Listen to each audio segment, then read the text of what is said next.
Today, I will tell you the story of a humble woodcutter who spent 9 days in the heart of the mountains, between life and death, holding on to faith and surrendering himself completely to God.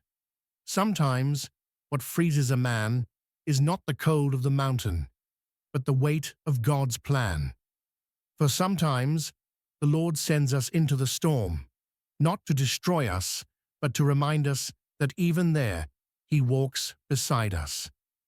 It was a cold, grey morning in St. Haven Valley, a small Christian village surrounded by tall pine-covered hills.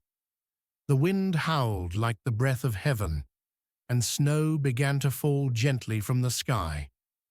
Thomas Miller, a middle-aged woodcutter with tired hands but a strong heart, picked up his old axe and stepped out of his wooden cabin.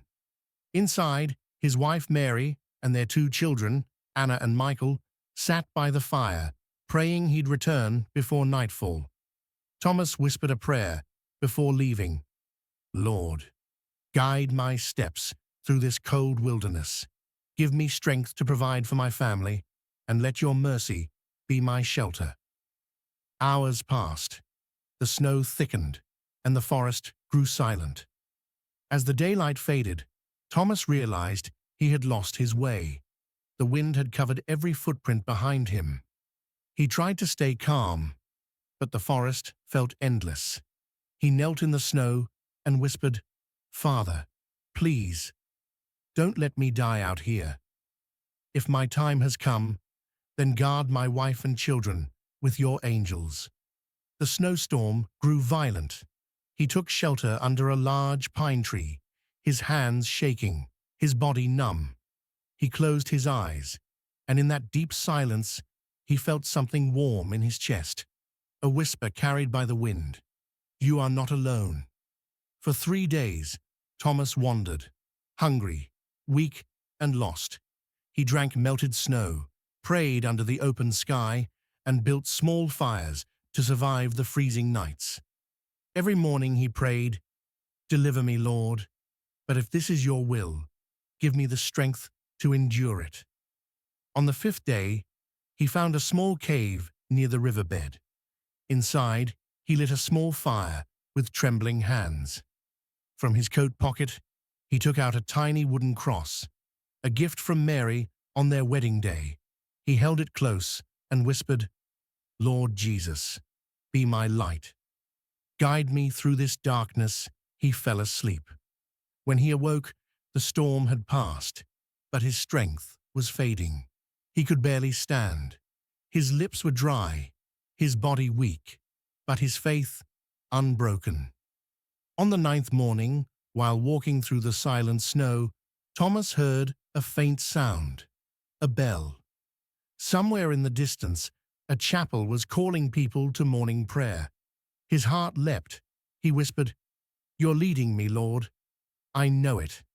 He followed the sound, step by step, until a small stone chapel appeared through the snow.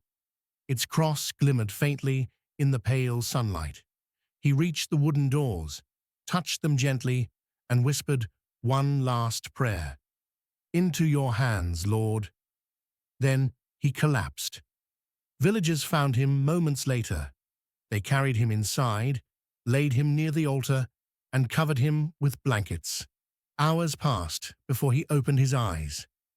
The first thing he saw was the cross above the altar, lit by candlelight. Tears rolled down his face as he whispered, "Lord, you found me." Days went by. Thomas slowly recovered under the care of Father Samuel, the old priest of St. Haven Chapel.